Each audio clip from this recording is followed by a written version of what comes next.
തിളക്കം ഇപ്പോൾ 56ാം റാങ്ക് നേടിയ വ്യക്തിയുമായിട്ട് ഡാൻ കുര്യൻ സംസാരിക്കുന്നുണ്ട്. തത്സമയ ദൃശ്യം.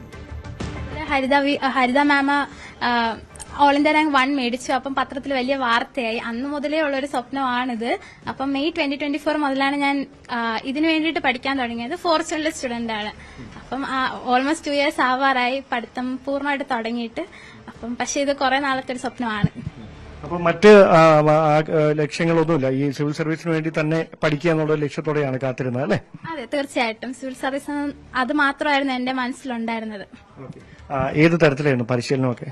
ഫുൾ ടൈം ആയിട്ട് ഈ പ്രിപ്പറേഷൻ ഉണ്ടായിരുന്നു അതോ എങ്ങനെയായിരുന്നു? അക്കാഡമിയിൽ പോയതൊക്കെ ഫുൾ ടൈം ആയിരുന്നു? ഞാൻ ഫുൾ ടൈം പ്രിപ്പറേഷൻ ആയിരുന്നു. ഞാൻ PCM ക്ലാസ്സസ് ഓൺലൈൻ ആയിട്ടാണ് എടുത്തത്. പ്രിലിംസ് കിട്ടിക്കഴിഞ്ഞിട്ട് ഞാൻ മെയിൻസ് ടെസ്റ്റ് സീരീസും ഇന്റർവ്യൂ ഗൈഡൻസും 4th സ്റ്റാൻഡേർഡിൽ പോയാണ് ചെയ്തിരുന്നത്. ഏതായിരുന്നു സബ്ജക്ട് മെയിൻ? ഓപ്ഷണൽ എന്റേത് political science and international relations ആയിരുന്നു. ഒരു സബ്ജക്ട് അല്ലേ ഉള്ളൂ? ഒരു ഓപ്ഷൻ ഇല്ല? അതെ, ഒരു ഓപ്ഷനിലാണുള്ളത്. എന്താണ് ഐച്ഛിക വിഷയമായിട്ട് പൊളിറ്റിക്കൽ സയൻസ് തന്നെ എടുക്കാൻ ഡിഗ്രിക്കൊക്കെ അത് തന്നെ ആയിരുന്നുകൊണ്ടാണോ അതോ? അതെ, എനിക്ക് സബ്ജക്ട് ഒത്തിരി ഇഷ്ടമുള്ളതാണ്. എനിക്ക് ഇന്റർനാഷണൽ റിലേഷൻസ് ഒത്തിരി ഇഷ്ടമുള്ള സബ്ജക്ട് ആണ്. അപ്പം അതുകൊണ്ട് തന്നെയാണ് ഞാൻ PSIR എടുത്തതും ഓപ്ഷണലായിട്ട് പഠിക്കുന്നത്. മറ്റു സുഹൃത്തുക്കളോടൊക്കെ പറയുന്നത് കേട്ട് IFS ആണ് കൂടുതൽ താല്പര്യം. നേരത്തെ തൊട്ടേ അങ്ങനെ ഒരു മനസ്സിൽ അങ്ങനെ ഒരു കമ്പം ഉണ്ടായിരുന്നു? അതെ, തീർച്ചയായിട്ടും ഉണ്ടായിരുന്നു. എനിക്ക് കോളേജിൽ വെച്ചിട്ടേ ആ കമ്പം ഉണ്ടായിരുന്നു. ഞാൻ പഠിച്ചത് പൊളിറ്റിക്കൽ സയൻസ് ആയതുകൊണ്ട് തന്നെ 2021 എനിക്കൊരു ഡയറി ഉണ്ടായിരുന്നു. ഇപ്പൊ കയ്യിലില്ല. അതിൽ ഞാൻ എഴുതി വെച്ചിട്ടുണ്ട് ശ്രീജ ജെയ്സ് IFS എന്ന്. എനിക്കൊന്ന് അന്ന് മുതൽ ഇതെന്റെ മനസ്സിലുണ്ട്.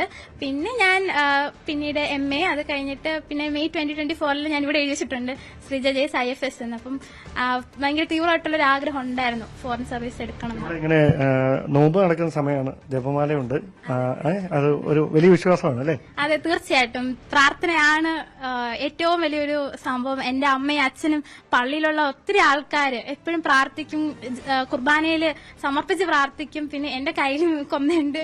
അപ്പം ഞാൻ കൊന്തയും വെച്ചുകൊണ്ടിരിക്കുകയായിരുന്നു. എനിക്കൊന്ന് ഒരു കൊന്തയൊക്കെ പറഞ്ഞ് ഞാൻ പാട്ടൊക്കെ കേട്ടോണ്ടിരിക്കുവായിരുന്നു. ദൈവമേ നടത്തി തരണമെന്ന് ഞാൻ പ്രാർത്ഥിച്ചോണ്ടിരിക്കും. റിസൾട്ട് വരുമെന്ന് അറിയായിരുന്നു?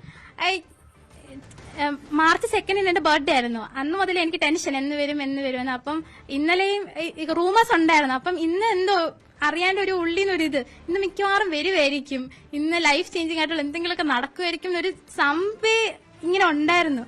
അപ്പം പിന്നെ റിസൾട്ട് വന്നപ്പോഴത്തേക്ക് ഞാൻ നല്ലതായിട്ടൊന്ന് ഞെട്ടി, കുറച്ച് ബഹളമൊക്കെ ഉണ്ടായിരുന്നു.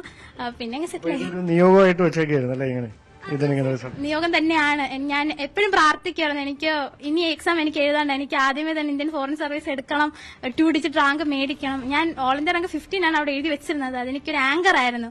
പക്ഷെ 57 കിട്ടിയത് ഞാൻ അതിയായ സന്തോഷമുണ്ട്. അമ്മയും എപ്പോഴും ജപമാല പറയുന്ന ആളാണ്, അച്ഛനും ജപമാല പറയുന്ന ആളാണ്. അപ്പം അവരുടെ വാക്കുകളൂടെ കേൾക്കേണ്ടതുണ്ട്.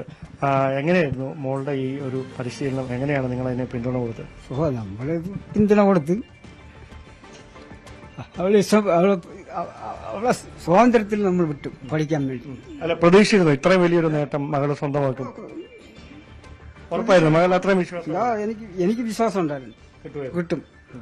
അവള് പഠിത്തത്തിന്റെ കാര്യത്തിൽ സാറുമാരുമായിട്ട് വിളിച്ച് സംസാരിക്കും. ഞാനല്ലേ കൊണ്ടുപോകണത് വിളിച്ചുകൊണ്ട് പറഞ്ഞു. അപ്പോൾ എനിക്ക് നല്ലപോലെ അപ്പൊ ദൈവം തന്നെ എന്നോട് പറഞ്ഞു, മനസ്സിൽ പറഞ്ഞത്.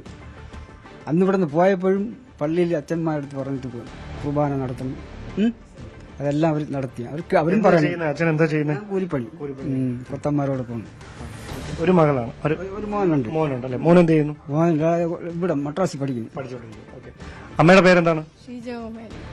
അമ്മ പ്രതീക്ഷിച്ചിരുന്നോ മോൾ ഇങ്ങനെ ഒരു വലിയ നേട്ടം സ്വന്തമാക്കുന്നു? അപ്പം എന്താണ് ആദ്യം ഫസ്റ്റ് പ്രയോറിറ്റി എന്താണ്?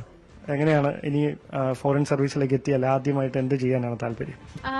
എനിക്ക് അത്രയും ഡീറ്റെയിൽ ആയിട്ടൊന്നും അറിഞ്ഞൂടാ. ഈ സർവീസ് എന്താണെന്നല്ല, അതില് വർക്ക് എങ്ങനെയാണെന്നൊന്നും ഞാൻ ഒത്തിരി എക്സ്പ്ലോർ ചെയ്യാൻ നിന്നില്ല. കാരണം എനിക്ക് എക്സൈറ്റ്മെന്റ് വേണം. പുതിയ കാര്യങ്ങൾ അറിയുമ്പോഴും ചെയ്യുമ്പോഴും കേൾക്കുമ്പോഴും ഒക്കെ നമ്മൾ ഇതിനകത്തോട്ട് റാങ്ക് കിട്ടിക്കഴിഞ്ഞിട്ട് ഒരു വലിയ എക്സൈറ്റിംഗ് സംഭവമാണല്ലോ. അപ്പൊ ഞാൻ അതിന് വേണ്ടിയിട്ട് വെയിറ്റ് ചെയ്തിരിക്കുക. എന്ത് വന്നാലും ലൈക്ക് ഇതുവരെ എങ്ങനെയായിരുന്നു അതുപോലെ തന്നെ കണ്ടിന്യൂ ചെയ്യുക.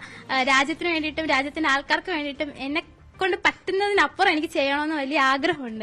ഈ പരീക്ഷയ്ക്ക് വേണ്ടി തയ്യാറെടുക്കുന്ന ആയിരക്കണക്കിന് വിദ്യാർത്ഥികളുണ്ട്. അവരോട് എന്താ പറയാനുള്ള ഒരു ഷോർട്ട് ബ്രീഫ്? നിങ്ങൾക്ക് ആഗ്രഹം ഉണ്ടെങ്കിൽ നിങ്ങൾ ഇറങ്ങിത്തിരിക്കുക, പഠിക്കുക. നിങ്ങളുടെ മെന്റേഴ്സ് ഒക്കെ പറയാൻ നിങ്ങൾ ഇംപ്ലിമെന്റ് ചെയ്യാൻ ശ്രമിക്കുക. ഇതിന് ഒരു ഷോർട്ട് കട്ട് ഇല്ല. കഷ്ടപ്പെട്ട് പഠിച്ചാൽ മാത്രമേ റാങ്ക് കിട്ടത്തുള്ളൂ. പക്ഷെ റാങ്കിനേക്കാൾ ഉപരി എനിക്ക് തോന്നുന്നു നിങ്ങൾ എയിം ചെയ്യേണ്ടത് ഒരു നല്ലൊരു മനുഷ്യനെ തീരുക എന്നുള്ളതാണ്. എന്റെ ഒരു കാര്യത്തിൽ എനിക്ക് എക്സാം എന്നെ തന്നെ മനസ്സിലാക്കാൻ എന്നെ ഒരുപാട് ഹെൽപ്പ് ചെയ്തിട്ടുണ്ട്. അപ്പം ആഗ്രഹം ഉണ്ടെങ്കിൽ you should definitely go for it. തിരിഞ്ഞും പിരിഞ്ഞും ഒന്നും ആലോചിക്കുക, ജസ്റ്റ് ഗോ ഫോർ ഇറ്റ്. ബാക്കി എല്ലാം നടക്കും. എല്ലാ ആശംസകളും, ഓൾ ദി ബെസ്റ്റ്. ഓക്കെ, ശരി ചേച്ചാ. ഓക്കെ. കൂടുതൽ വാർത്തകൾക്ക് news 18 Keralam YouTube channel subscribe ചെയ്യുക.